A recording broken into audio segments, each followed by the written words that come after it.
Omusajja yatukidde okuba oluyimba lw'enswa mu kifo ky'okuyita mukyala we babituulemu ate gwe noddamu kuba oluyimba lwa nswa kitegeeza it's out of your hands. Endowooza egamba nti abagagga balya biyidde abalunzi be bali enkoko enfu abagagga ne bali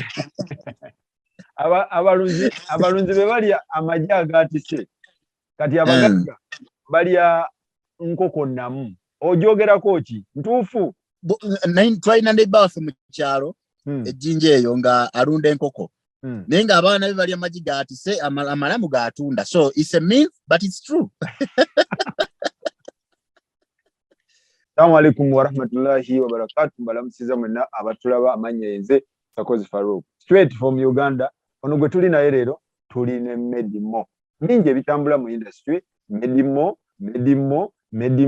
Momo 19, Dax Cartel, bichi.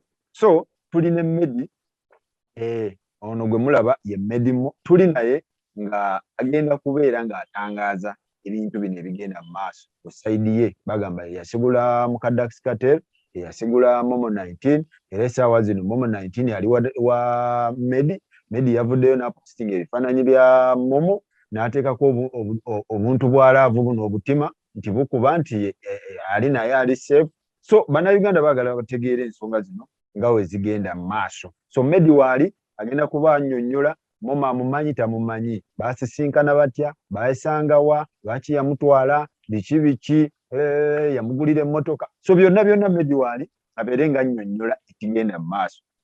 Medi wanjisewo muganda wange nsanze okulaba. Nange okulaba Faruku obulamu wandiddeko Idi.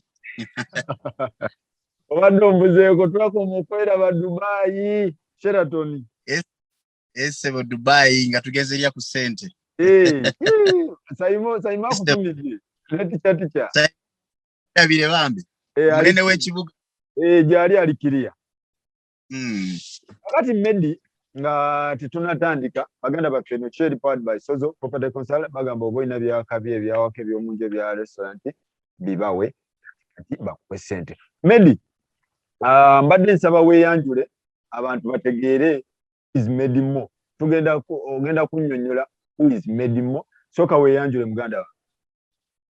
Amanya gange nze bampita Medimo nga mpangalira wano South Africa, Johannesburg. Okay. Nga wenjiza ngere njogera ennaku zino. Medimo yani omutuufu? Medimo ye musajja yekolera business ze, ye musajja atafa ku bantu bamwogerera, ye musajja ali more focused to progress. Yes. Medimo nazaalibwa wa mu South Africa mu Italy nga ba Brian White. Medimo muna Uganda. Medimo yani Medimo musajja muna Uganda azaalibwa Jinja. Nazaalibwa Jinja naye nga nakulira Kibuli awo. Emabega wa Green Hill we nakulira awo. Okay. Tandikira hasozi zange Kibuli. Nenga banzaalira Nsambya nengena nenkulira mu kyalo ejjinja. Faruku njagala kuddako wali omusana gunkubyemu ono njagala kuddako wali kato nenga tugira twogera. Okay. Tewali buzibu. Bera ko yes. Sirina tabu nemu. Baganda baffe abali abatulaba oyo gwe tuli naye ali South Africa. Medimo ali South Africa essaawa zino. So twagala tumenye ensonga nga muzitegeere bulungi. Bagamba yasigula Momo 19 kati wamala omusigula simanyi Dax Cartel ali mu kirombe. Omukulu ono yali enswa za Dax Cartel. Dax Cartel yakubye ng'agamba lwaki wagaba enswa zange. Kakati bwe bagamba nti bwe bagabira enswa mulina muwaali naye abalala bagamba zize zikyali enswa nzige. Kati omukulu ono yali ku nzige za Dax Cartel oba enseenene. Amukulaba bulungi, bannayuganda bakulaba bulungi. So Dax Cartel ali mu kirombe ali eri akolima. Tuli ne Medi waali annyonnyole. So South Africa owangalira wa watuufu abantu bafune ekituufu ekigenda mu maaso. South Africa munene, South Africa boogera South Africa kitundu ky'ekituufu. Medimo tulyoke tutandike ensonga za Dax Cartel ne Momo. South Africa mpangalira mu kitundu bakiyita Jamestown mu Johannesburg. weewaawo abantu abasinga babeere South Africa balowooza bw'omubuuza obeera bakugamba Santoni because Santoni kye kitundu ky'olabanga bw'olaba Kololo olaba Muyenga okitegeera. So abaana abasinga baagala nnyo kugamba nti mbeera Santoni because it's a nice place. Naye nze ekitundu kye mbeeramu bakiyita Jamestown. It's just 10 minutes away from Johannesburg CBD. So mbadde nva waka ngenda kola then esimu nejja n'onkubira. Kubaba gwe waliwo ne yangambye mbwe takola. Adato. Abana Uganda ndo bamanyi yagaye mbwe takola. Weyo South Africa. Abantu boogera. Abantu boogera ate kye namala olaba mu nsi muno bw'okola ekintu nga oli ku banaagamba ki oba ojja kulemererwa. Oyobeera ng'oyagala okukola ekintu noga ne banaagamba ki ne banaye abantu ogenda lemererwa. So you just do yourself. Okay. Kati mbadde nsaba tutandike abantu ndowooza bategedde who is Medimo. Kati mbadde njagala tutandike Momo 19 omumanyi tugende mpola. Yeah. Momo 19 nali mulaba ku TV. Nali mulaba nga presenter, nali mulaba mu social media ne mu media. Naye nga ye muntu gwe nali ndaba obulabi nga sirina account oba interest nti oba ki because nali manyi nti mukazi mufumbo. Okay. Era nga sibiteekako nnyo na budde nga ne Dax Katero bawe nga omanyi waliwo omuntu gw'obeera ng'olaba bulabi kugamba nga tebikulira na budde. Yes. So physically tomumanyi but maybe kikyotegeeza ekituufu. Omumanyi physically oba omumanyi Momo 19 ne oba omuleese n'omubuuza nti media awunya atya akawoowo ke takamanyi. Bw'oleeta Momo 19 n'omubuuza nti Medimo awunya atya nga akusemberere tamanyi. Tetwemanyi. Tetwerabanga nako. You understand? Yayinza okuba engeri gyali nti abadde mu mawulire nti yandabako.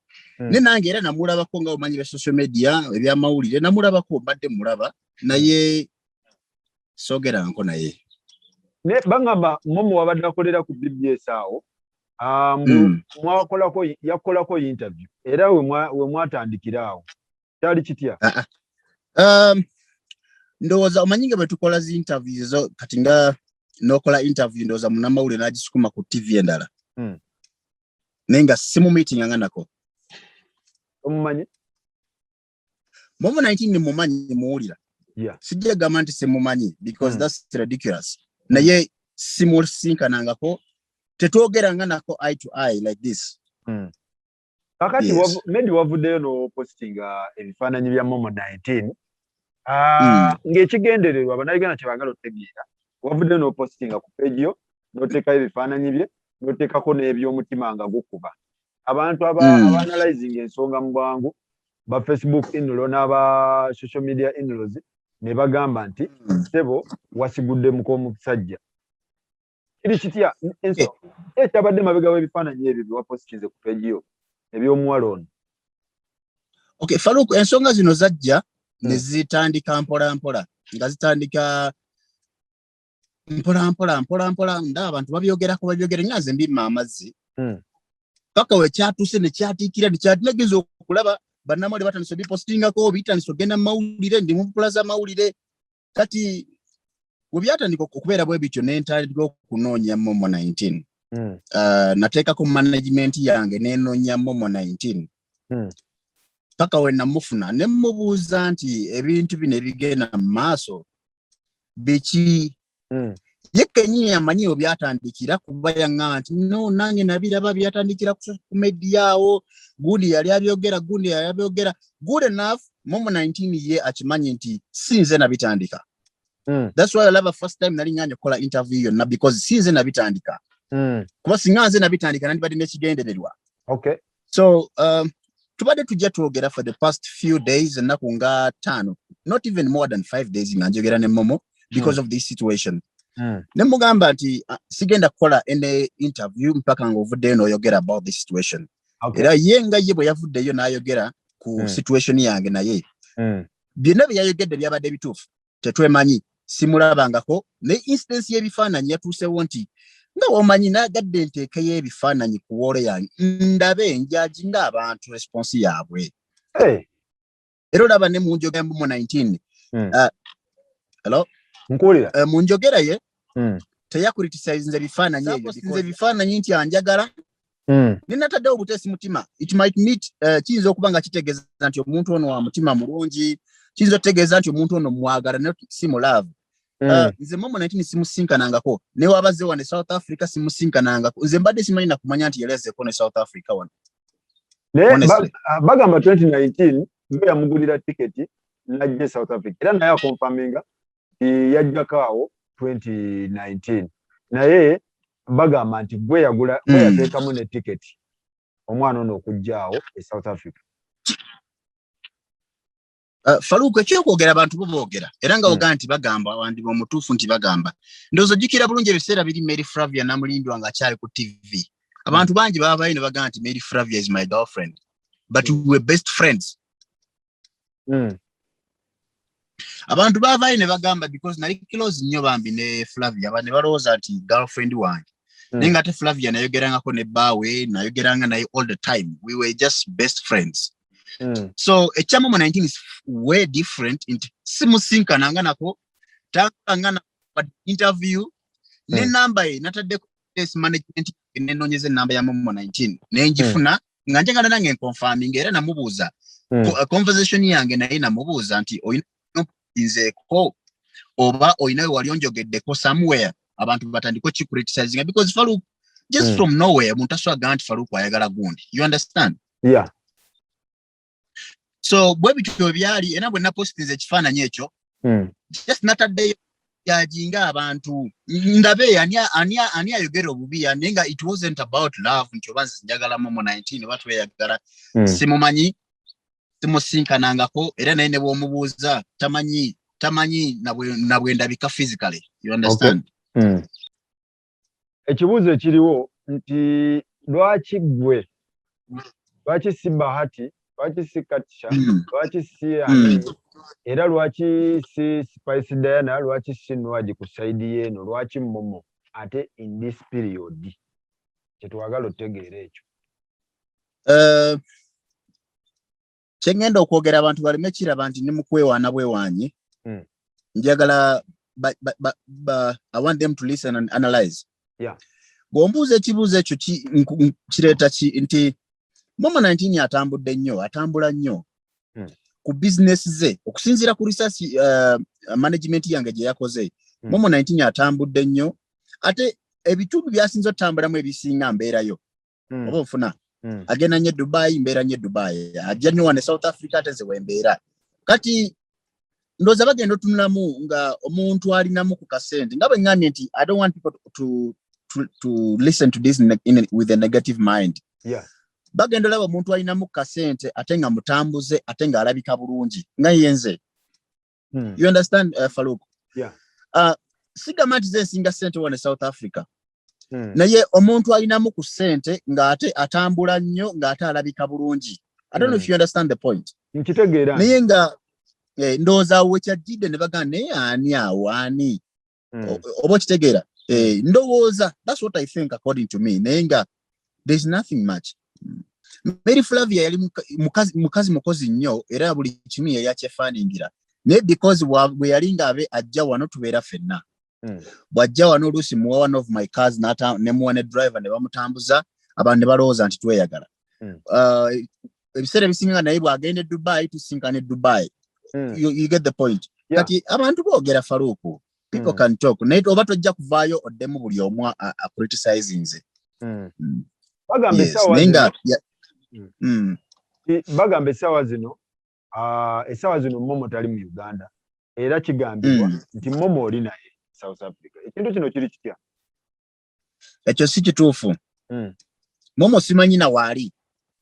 Being the fact nti namunoonya like a week ago nenjogera naye about these issues sisobola kugaa nti mmanyi waali simanyi waali. Oli naye South Africa? Ne Dubai wakoma mu meetinga ddi? Ani? Wakoma mu meetinga ko ddi Dubai? Okumeetinga ani? Momo. Faruku nja kuzzaayo mabega. Momo 19 simusinkananga nako tamanyi na kawowo kikene kuba. Momo 19 tamanyi na njogera physically. You get the point? I get. I'm repeating what I said in the beginning, and not that I'm sticking on it. Naye, it's the truth. Simumanyi tamanyi. Naye abantu abatandika ebintu bino bye babireetedde okuba nti bivumbeera. Okimanyi maze n'enkizuula nti basobola okusibako amatu g'embuzi munnange. Naye nga bengambye nti napostinze ebifaananyi ebyo just kulaba who is quick to judge me, but it wasn't about love. It wasn't about a relationship. That's all olaba nti nataddewo katima. Akatima ko kalina meanings nyingi nti oba omuntu alina omutima omulungi bambya, yeah, she's so beautiful. Sijja kugamba nti is not my type. Okay. Momo muwala mulungi alabika bulungi yeefaako.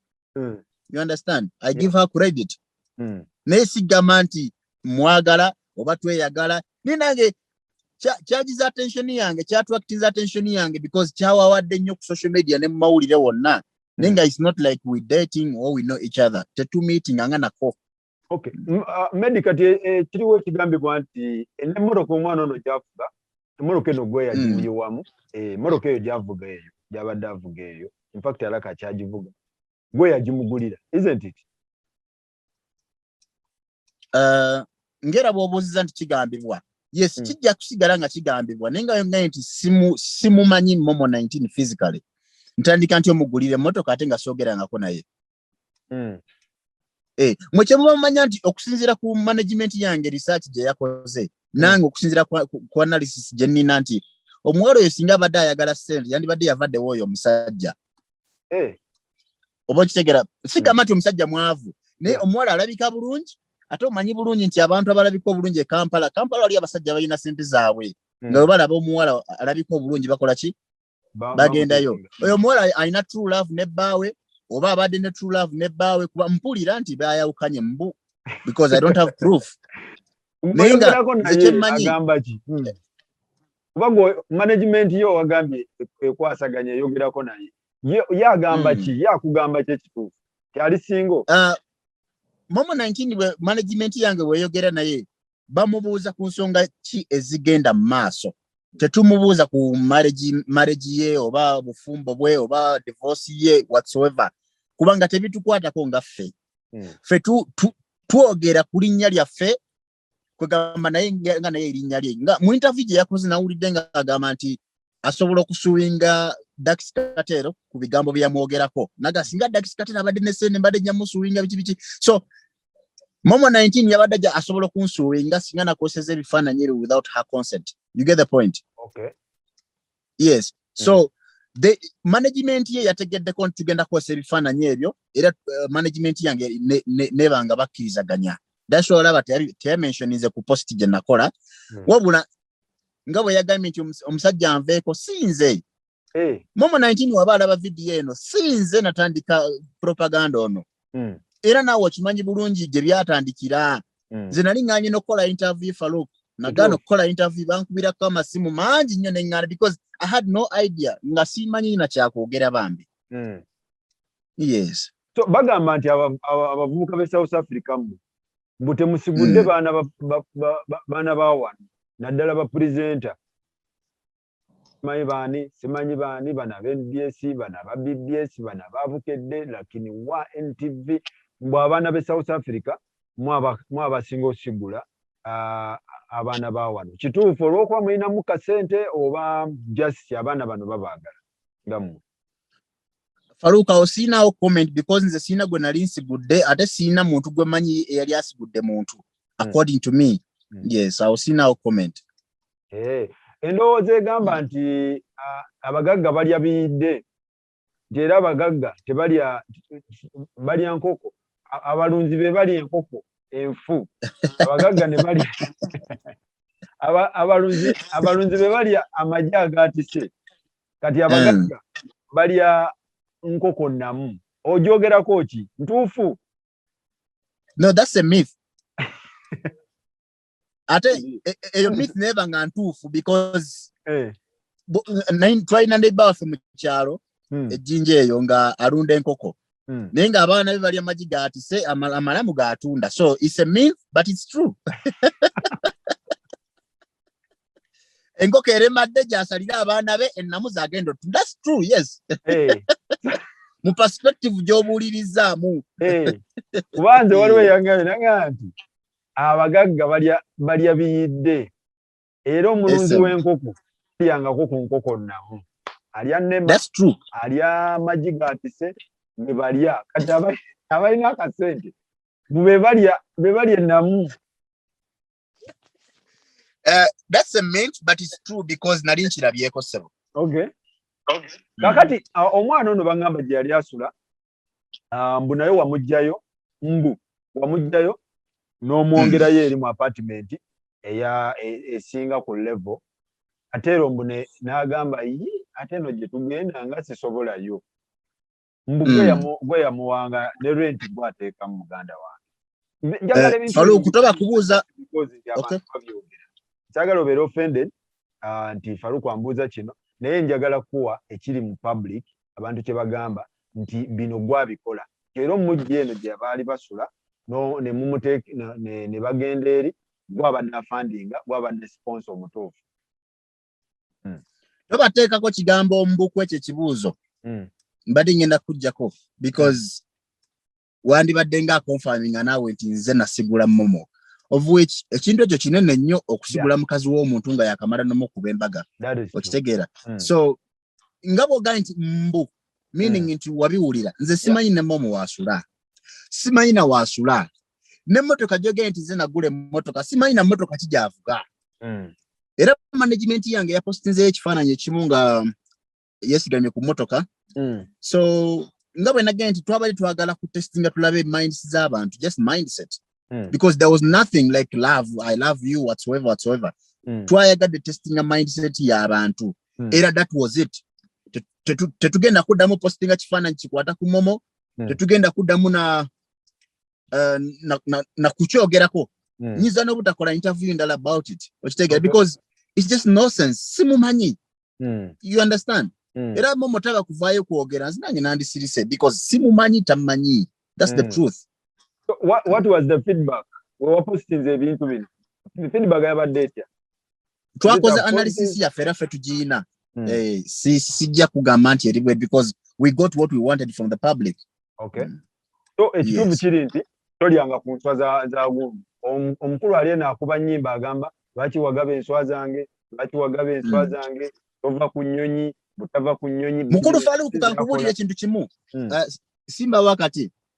Kankubulira ekintu kimu nti singa nze mbadde nasigula oyo omukazi kyandibadde kyanjawulo nnyo. Kyesobola okugamba. Singa nze nasigula momo 19 nga bwe bagamba kyandibadde kyanjawulo nnyo. Kyandibadde kyanjawulo nnyo. Yanibetavuga n'obo mmotoka bwa layisi bwavuga nsenyiwa siri mu muvuluga. Emmotoka gyavuga nagirabye y'amaanyi n'engamba singa nabadde nga yenze. It was going to be very different. Yes. Mu ngeri ki? Mu bya finance? Mu ngeri y'okusaamu. Because jukira oba osigula mu ngeri y'okusaamu kyandibadde kyanjawulo. Faruku ntambudde amawanga mangi. Wano South Africa nyinza okuba nga nze muvubuka akyasinza otambula. Onfuna ng'ate enva eno suudi. So bwe mba ntambudde amawanga mangi nandibadde ntambula naye. Kuba naye mutambuzi okusinziira nga bwe nalenga nga mu kusooka abantu baanalizinga ne bagamba ani atambula ennyo momo atambula nnyo ani ayinamu ku ssente. You get the point? Ndowooza awe bakiconnectingira naye nga it's not me. So ate nga obufuma tebandi what? Nti singa gwa mulimu omwana oyo enkyukakyuka yandibadde ya muggundu y'amaanyi nnyo. Faruku nze singa nze mbiri mumanyi n'abamanyi bamanyi. Si kwewaana omanyi abantu bagenda ne balaba ebintu omuntu ng'ayogera ne balowooza weewaana. Si kwewaana but I know myself. Singa nze nkirimu nti nze nasigula momo 19 muganda wa. Bazadde baddakisi kuba nabirabe n'abazadde nabo batandise okuyingira amawulire. Ensonga zino gwe bano abantu bano bawa magezi ki? Because nalabya side yeno n'abazadde nabo batandise okukola ki? Nga ku social media. Obawa magezi ki abantu bano? Wakati ensonga ziringa ezeyongerayo. Faruku olaba nze ngamba ekintu kino we kyatukidde okugenda mu media n'omusajja otuuka okuba oluyimba lw'enswa ndoza nga kiri out of their hands. You get the point? Yeah. That's according to my knowledge. Nti omusajja yatukidde okuba oluyimba lw'enswa mu kifo ky'okuyita mukyala we babituulemu ate gwe noddamu kuba oluyimba lwa nswa. Kitegeeza it's out of your hands. Kyemmanyi balina abantu abakulu babawoobera Kibuli. Kyemmanyi balina abantu abakulu abasiraamu ekibuli ku muzigiti. Balina abantu abakulu ab'ekika. Basobola obituulamu. Nze sisobola kubawa amagezi because tebinkwatako. It's their own life, their own family. So nze ani okugamba nti mbawa amagezi? Who am I? You understand? Anti obawa magezi mu ango nti naawe ekirungi ovuddeyo n'oyogera naawe babadde babikuyingizaamu which is not kyeweegaana. So kati gwe mpazi mbalabulo bagambe nti erinnya lyange balikole ki balyeesonyiwe otherwise management kikolako. Ekintu kiri bwe kiti Momo 19 si abadde ayogera ebintu ebyo ate ye nga Momo 19 akimanyi sinze mbadde njogera ebintu ebyo. Public yabadde yogera ebintu ebyo. Njiyita assumption. So sisobola tandika gamba nti Momo 19 lekera otanishinga erinnya lyange si abadde abyogera bambi mukazi wattu. Ate naye wadde yayogedde nti muveeko sinze mbadde mbyogera bambi oba kitegera Faruku. Naye amanyi bulungi nti abantu babadde babyogera. Kati nze atayogera nko na Momo 19 badde sina na namba ye. Singa mbadde ngamba nti mwagala obviously mba nsobola omufuna era nga management yange yafunye contacts ze. Singa nali mwagala era nandibadde namufuna dda. Kati omuntu gwe bagamba nti gwe yagabira enswa Momo 19 gwe yagabira enswa awuno waali ndowooza nadde nina okugattako Momo ne mufuna naye ne muleeta ne Medi akuba Momo saamufunye ne muleeta ne muteeka wano akuba Dax ali wala ali mu kinnya wansi naye nandibadde mufuna ne tumuleeta wano tubeera nga tudisikasinga ensonga zino twagala tumalirize ne ensonga zino tutegeere bannayuganda mufune ekituufu. Ono abyogera ye Medimo agambibwa yasigula Momo 19 agamba bintu ebyo birimu. So omutegedde oyo muno mutumiddeko mutegedde sebo muganda wange ayina ebizibu muganda wange mutaase tuveeyo Faruku tuveeyo. Okay Medi njagala tumalirize Momo omuwa magezi ngawe nagambye nti sijja kwefuula nnyo muwi w'amagezi mukulu wano. Ngenda kireka nga bwe kiri because Momo 19 alina abantu abakulu ate nawulidde mu njogera ye akyawa abazadde ba Dax Cartel respect. That is true. Mu njogera ye akyawa bazadde ba Dax Cartel respect ate n'abazadde mu njogera yaabwe bagamba nti tebamufunanga mubuzibu muwala mulungi. That is true. So nze sina advice je njateekawo because nzaani okutandika okuwa amagezi ku bufumbo bw'omuntu. Balina abantu abakulu be basobola okugenda mu kyesobola okugamba Mr. Faruku. Okay. Ndowooza ne Dax era tojja muwa amagezi oba ogenda ye muwa. Dax Cartel muganda wange omumanyi Dax gwe twogerako Dax Cartel mugambe eyo kapo kale nga wenga nti bali mu media oli muyimbi yes erinnya ndimanyi naye tetusinkananga nako yes era ndowooza naye bw'omubuuza tamanyi simumanyi. Okujjako byatandise okugirawo ebitiwe natandise okunoonyereza management yange nekola research. Naye nga mbadde mumanyi ng'omuyimbi naye nga physically tomumanyi. Munnange ali singa Dax Cartel yali yajjako wano South Africa nandibadde mumanyi because abayimbi abasinga okujja wano tutera obasinkana oluusi ne tubatwalako out ne tubatwalako ku shopping. So nandibadde mumanyi naye physically tomumanyi. Peyanza nnyo Medi peyanza mpoza akagambo kakasembayo ku bino nga osamalizinze byonna ebya Momo 19 akagambo ko kwolekera bannayuganda kuba waliwo abadde batandise endintia osigudde muka muno bijja kwoca biki toyina laavu togaba laavu akasembayo. Okay. Abantu boogera akasembayo nga tumaliriza mukulu Faruku. Abantu boogera naye nina ekintu kye njagala bamanye. Kuba abamu babadde bagamba media ayagala kukolera linnya ku Momo 19. Bane sinze natandika ebintu bino. Sina na wendi ogererangako ne mu 19 kenyini management ya kitegedde oba ya kitegeera siffe twatandika ebintu bino propagandist bya mwebyo. Naffe twabirabirawo ne tusoka ne tubignoringa in the beginning. Naye mbasaba muanalyzing ensonga sometimes muleme judging abantu. That's why alaba nakoze post yeyo ku Facebook. Nganjagala ndabe baani aba those ones that are quick to judge. Nenga ze momo 19 simumanyi, momo 19 tammanyi tetusinkanangako. Twatandise kwogera recently because of this situation. Ate si kwogera ntwogera ku love, twogera ku situation eriwo. Yes sir. Totolyanga ku nswazi. Simanyi na bwafaana na physical bambi. Tweyanza nnyo tweyanzege. Naye ate wetulira bamawulire amalala nti ate wuno bamusanze Dubai. Kuba nina akafaananyi ke nalabye Medi nga tusiibula ng'omwana oyo omukutte bw'oti ng'ayambadde ebintu ebya white. Akafaananyi ako kikyo kifaananyi ekyo si kito. Mukulu Farouk bwe nali Dubai twali naawe woteri kwe nasula. Mwajja mu hoteli kwe nasula ne Simon ne Charlie omulala omumpi yani ne teacher. Mwalabamu abantu bameka. Farouk omwalo esimusinkananga ko kyenjo kugamba sebo.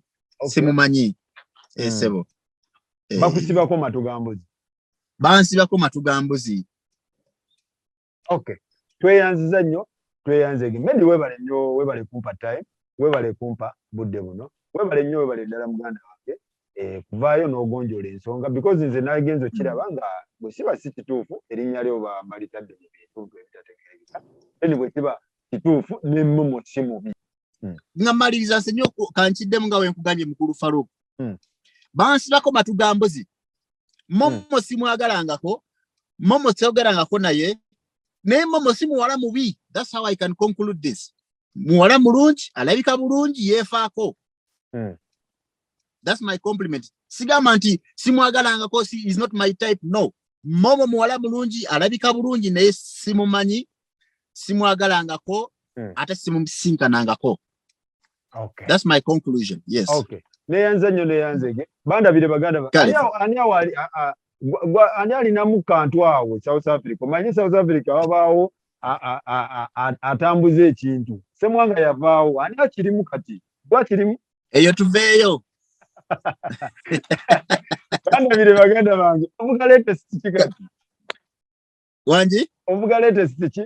Omuhimu abaana be South Africa mbamanyi muvuga katambula.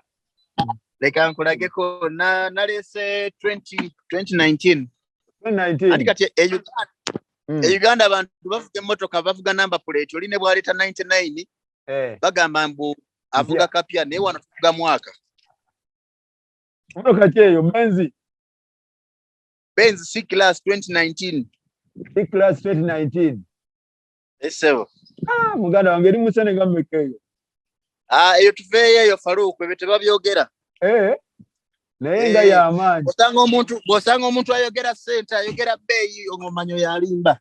Omuntu omulaga bulazi kintu ye n'agenda n'akola research. Gogenda ononyereze C200 Mercedes Benz C200 2019. Sport. Okay. So kitegeeza singa momo gwa mulimu singa kati ali mu zino zigundi zennyini entuufu. Ibuno obugundi. Singanze na mwana byandibadde by'amaanyi nnyo ne bambi omwana alabika bulungi si mubi. Alright. Yes. Tweyanza Medi, tweyanzege. Webale nnyo webale ddala. Bandabire bonna.